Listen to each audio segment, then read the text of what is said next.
चुनाव के दौरान सीमांचल में हर बार घुसपैठ को लेकर सियासी घमासान होता रहा है। बिहार में विधानसभा चुनाव की तारीख का ऐलान जल्द ही होने वाला है, लेकिन चुनाव से पहले सीमांचल में घुसपैठ के मुद्दे को हवा दे दी गई है।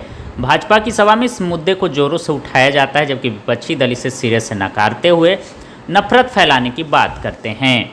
चुनाव में इस मुद्दे को लेकर जारी सियासी घमासान के बीच हर नेताओं के अपने अपने दावे भी हैं।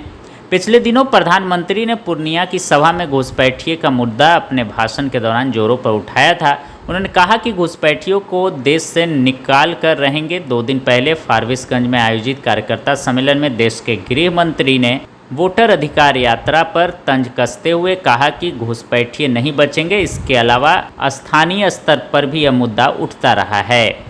प्रधानमंत्री की सभा के बाद सीमांचल में AIMIM के राष्ट्रीय अध्यक्ष असदुद्दीन ओवैसी ने इलाके का दौरा किया। इस दौरान उन्होंने भाजपा व RSS पर नफरत फैलाने का आरोप लगाया।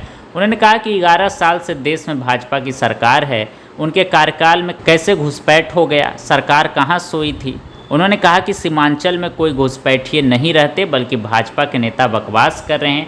यहाँ एकमात्र बांग्लादेशी है जिसे वहाँ से भगा दिया गया। यह भी कहा कि सीमांचल के मुसलमान भारत के नागरिक हैं। दूसरी ओर राजद नेता सब पूर्व विधानसभा अध्यक्ष उदय नारायण चौधरी ने किशनगंज में कहा कि बीजेपी कह रही है कि सीमांचल में घुसपैठिए हैं, तो अब तक कितने घुसपैठिए यहाँ से चिन्हित किए गए, यह भी बीजेपी को बताना चाहिए। अखबार का बिल आया है, वो भी 150 रुपए का। आजकल अखबार पढ़ना भी महंगा होता जा रहा है। अरे बस इतनी सी बात। हाँ, अच्छा ये क्या है? ये है बिहार झारखंड का उभरता हुआ न्यूज पोर्टल, जहाँ मिलती है देश दुनिया, बॉलीवुड और खेल से जुड़ी सारी खबर, वो भी बस एक क्लिक पर। अच्छा हाँ, अगर आपको भी रहना है न्यूज से अपडेट तो आज ही सब्सक्राइब करें हमारे न्यूज पोर्टल को। आंखें न्यूज 24, नजर हर खबर पर। अगर आपने अभी तक हमारे चैनल को सब्सक्राइब नहीं किया है तो हमारे चैनल को जल्द से जल्द सब्सक्राइब करें, लाइक करें, शेयर करें। राजधानी पटना में कई वर्षों से शिक्षा में उत्कृष्ट योगदान दे रहा है Lohia Nagar Mount Carmel High School Kankarbagh Patna, जहां नर्सरी से कक्षा 12वीं तक की होती है पढ़ाई। 10वीं और 12वीं बोर्ड परीक्षा में 100% अंक का रिकॉर्ड। एक ऐसा स्कूल जहां पठन पाठन के साथ साथ बच्चों के संपूर्ण विकास का रखा जाता है ख्याल। खेलकूद, सांस्कृतिक गतिविधि, मैथ ओलंपियाड, साइंस ओलंपियाड और बहुत कुछ।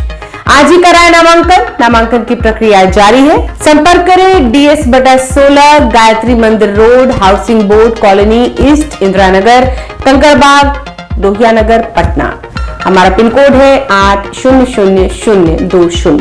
पटना में कई वर्षों से शिक्षा में अहम योगदान दे रहा है Gyansthali high school Alamganj Patna city, जहां 10वीं और 12वीं की बोर्ड परीक्षाओं में 100% अंक प्राप्त कर रहे हैं बच्चे। एक ऐसा स्कूल जहां न केवल होती है पढ़ाई, बल्कि साथ ही साथ होती है कल्चरल एक्टिविटी, स्पोर्ट्स एक्टिविटी से जुड़े गेम्स, मैथ ओलंपियाड से लेकर साइंस ओलंपियाड, जहां बच्चों के लिए स्कूल कैंपस अत्याधुनिक सुविधाओं से लैस, छोटे बच्चों के लिए वाहन और ट्रांसपोर्ट की विशेष सुविधा। तो देर किस बात की, आज ही कराएं अपना नामांकन Gyansthali high school Alamganj Patna city में, जहां नामांकन की प्रक्रिया जारी है। संपर्क करें पुलिस चौकी Alamganj main road near Alamganj थाना, पटना, बिहार 800007।